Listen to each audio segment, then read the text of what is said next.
Murka, Ustadz Somad ngamuk masjid ditutup selama PPKM darurat.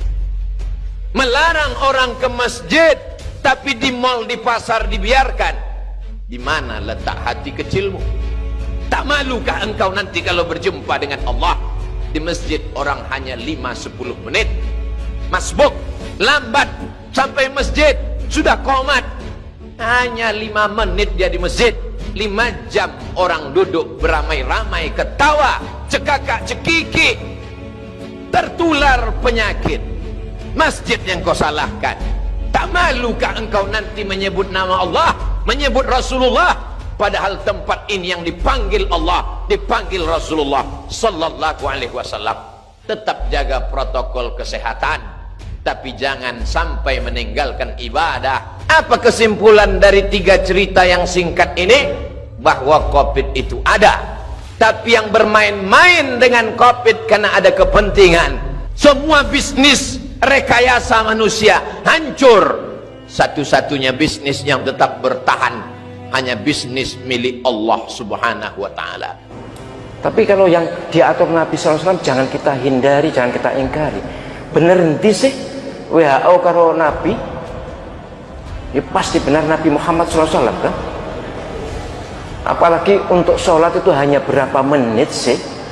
Pasar dibuka, mall dibuka, tempat hiburan dibuka, tempat rekreasi buka. Mungkin besar bisa terjadi kerumunan dibanding yang di masjid. Yang di masjid itu umumnya orang-orang bersih, orang suci. Jadi kalau kita sekali lagi, tolonglah, saya yakin para pejabat itu juga orang-orang yang beriman.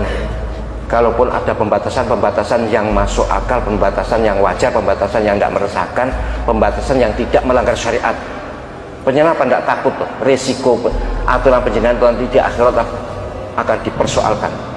Ini demi keselamatan, demi ini, demi ini. Demi apa?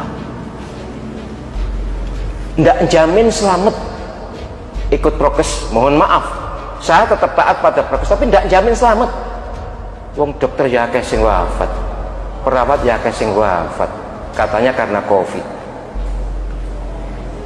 Kalau taat prokes kemudian wafat, kita tidak tahu di akhiratnya. Tapi kalau taat syariat kemudian wafat, insya Allah selamat. Jadi podo-podo mati ini lebih baik mati dalam keadaan taat pada syariat.